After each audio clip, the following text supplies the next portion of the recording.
I call the Honourable Member Lynne Pillay. Thank you very much, Mr. Chair. And I'm standing along with my colleagues and have to put on record that I agree with everything that has been said today about this bill. It is a waste of this House's time. And one would ask why. The only good point about this is whilst this bill is going through that does absolutely nothing, then the government's agenda of dealing to workers and putting through legislation that actually takes rights away from workers is not happening, but usually that's customary, that happens under urgency, Mr. Speaker, Mr. Chair, so that people don't have much opportunity to have much say on it. Much has been said about the title of this bill. I think my colleague Darian Fenton, it could be the Raymond Henare I have a chip on my shoulder bill. It seems to me that the government, Mr. Chair, if in one way or other, have a very, very low opinion, Order the Honourable Tau Henare. Mr. Chair, my birth name is Raymond Tau Henare. I am known in this House and outside as Tau Henare. Thank you. I call the Honourable Member Lynne Pillay. Point of order. Point of order, the Honourable Rick Barker. Point of order, Mr. Chairman. I'm just a little bewildered by that. Was that a point of order or a point of information? Or a point of clarification? We would have to seek the member's view for that. I understood it was a point of clarification was done through a point of order. Well, I would ask, Mr. Chair, respectfully, that you could invite the member to elucidate whether it was a point of order, a point of clarification or a point of information. I'd like to know.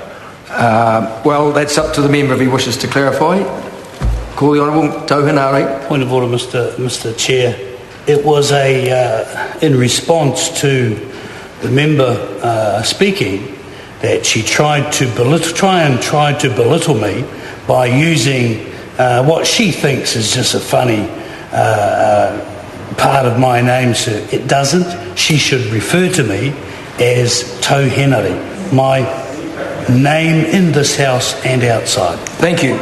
Speaking to the point of order, Mr. Chair. The Honourable Member Lynne Pillay. Mr. Chair, I in no way intended to belittle the member at all. I was referred to the member as Raymond because his union experience goes back to when he was a organiser with the clerical union, and at that stage I believe was known as Raymond. That was why I thought it was appropriate to refer to the bill as Raymond. Thank you. Can I just say to members that courtesy is contagious, right, and we will all prosper. And we will all prosper if we stay within the spirit of the standing orders. And as regarding names, people must refer to people by their title or their name, in this case as it's recorded in Hansard. I call the Honourable Member Lynne Pillay. Point of order. I've dealt with this. This is a new point of order, Mr. New point of order, the Honourable Member. Mr. Speaker, I was about to get to my feet to mention the use of the term, the member introducing the bill having a chip on his shoulder. Now, it seems to me that this suggests or infers that the member is somehow getting a revenge back on the union movement and therefore is an imputation of an improper motive, which appears to me to be in breach of Standing Order 116. Can I thank the member? I know what he's referring to. He's referring to personal reflections for Standing Order 116. But can I say to the member that in Speaker's rulings that it's up to the member themselves to take offence. And order on my feet.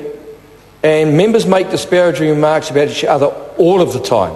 It is when it's a personal reflection that it's out of order, which is 116. I call the Honourable Member Lynne Pillay. Thank you very much, Mr. Chair. And I do accept that members are on the other side jumping to the member's defence, because it would be fair to say that Tau Henare is the only member of the National Party who has had any experience, be it rather not the most pleasant experience for workers and unions in New Zealand, but the only member on that side of the House, and I'll stand corrected if anyone else has, who has any real experience of unions or of working with workers. And then, oh, rubbish. I mean, apart from rubbishing, as they do, rubbish, that got a bit of passion. Never mind the views of Sandra Gowdy, never mind Sandra Gowdy's views of unions, but they see that he is somehow the authority on what happens in that mystical world of unionism. And that's what is so, this is a government that vilifies. It vilifies workers, it vilifies unions, and it actually vilifies people that don't work. It vilifies people who are not able to work, when there are plenty of people in New Zealand, through no fault of their own, under this government can't work. Bullies, my mate at the back said, and I'm inclined to agree with him. They are bullies, and they are very ignorant of the rights of workers in New Zealand, those that are left, because they are steadily just decimating workers' rights, and I know other colleagues have spoken about it.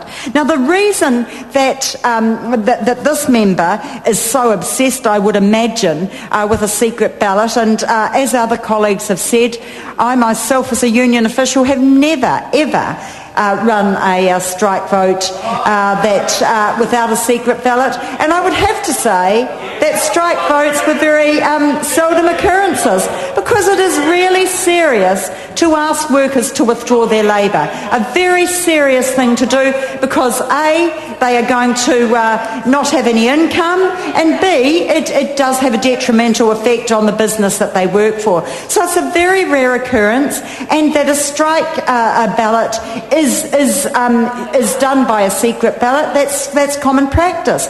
But that member is out of touch, and I would ask this House, and I'd ask members on the other side to take a call as to why I can't hear Sandra Gowdy's words of wisdom. I hope she stands to her feet and takes a call rather than shouting from the peanut gallery. But I would ask that it is based on fear, that this member's obsession with secret ballots is probably because he had to run them, because having him as a union official would be a dreadful, dreadful situation for a worker in New Zealand. It would. And I would say that workers in New Zealand would insist, if he was the organiser, on having a secret ballot, because if they didn't do what he wanted, he'd be looking in that mean way that he's got. And all of us have seen, we've been trembling in our boots on this side of the House with his stony glares at us, his threatening manner. We all know about that. I know he's looking like butter wouldn't melt at the moment, but we know the fearful side of Tau Henare, and that is why it is really important, and that his workers under his watch insist, Mr Chair, insist. Call the Honourable Tau Henare. Mr Chair, after that appalling contribution